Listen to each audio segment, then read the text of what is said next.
with me. Pag nagkita kami doon ni Nora, siguradong magkakagulo lang ulit. Sir, kung papaalisin niyo si Eliana, sasama ko sa kanya. O sige, pwede ka magtrabaho dito. Formal na pakikipaglaban niya sa negosyo nito. Pero umaasa ko na kahit pa paano maunawaan niya. Kailangan mo ba talagang pumunta sa lunch ng Serpentina? As soon as malaman ko kung ano ang plano ng Serpentina, uuwi ka agad ako. Mr. and Mrs. Eman Poblete! Marami kaming pasabog para sa inyong lahat ngayong gabi. Miss, pwede na ho kayong pumasok. Mag-uumpisa na ho yung show. Isabel. Isabel. Gusto mong sirain ang matagal na namin pinaghirapan, Eman. Hindi totoo yan. Anong totoo? Hindi niya dapat ginawa yun. Siguro nga meron pa akong nararamdaman para sa kanya. Mali itong ginagawa mo, may asawa ka na. Nakita ko si Eliana dyan, nakatayo kanina. Ilabas mo siya! Ma'am, ahas lang yun nandito. Ahas. Wala naman magkakaroon ng Eliana dito. Pinalayas na nga ni Kuya Eman. Hindi pa ako nagchachampagne, hindi ako lasing. Ano ka ba? Tip talaga ako sa ating dalawa kasi napaniwala talaga natin sina Daddy na si Eliana talaga kumuha ng sapato. Kayong kumuha ng sapatos. Dad?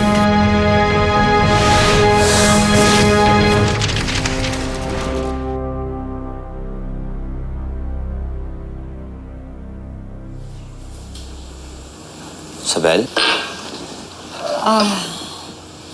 Basti. Sorry, nagulat kita. Dumating ka na pala? Oo. Hindi ko na tinapos yung lunch. Nawala na kasi ako ng gana na magtagal pa doon. Bakit? May nangyari ba? Hindi. Wala namang nangyari. Na-realize ko lang na masyado ako nagpapanik sa kalaban natin. Kaya kung ano-ano tuloy yung nagagawa ko. Ano ba nagawa mo? Ang ibig kong sabihin,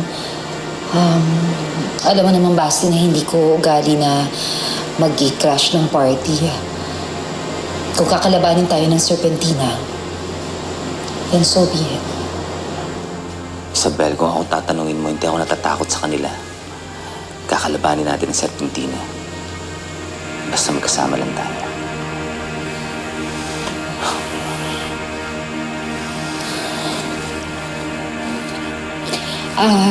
Basti, mapapalit mo na ako.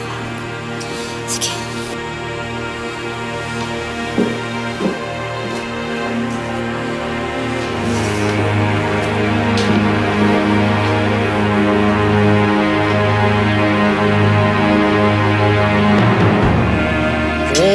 Nakalimutan akong tubig eh. Sige, babalik ako. Mabibilo ka kaya. Diyan ka lang.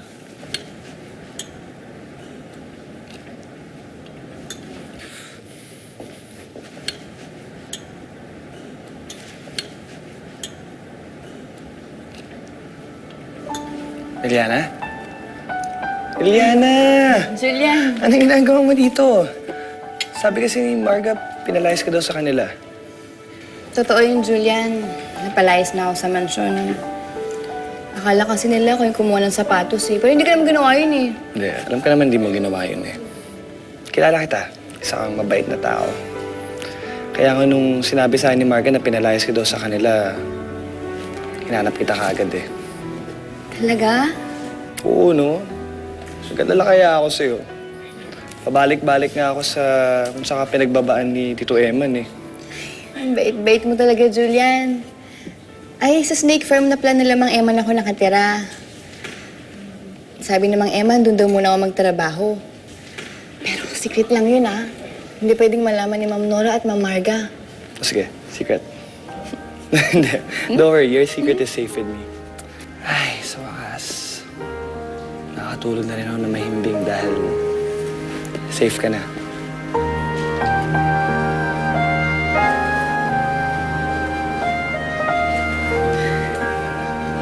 Eliana, ito na yung tubig ko.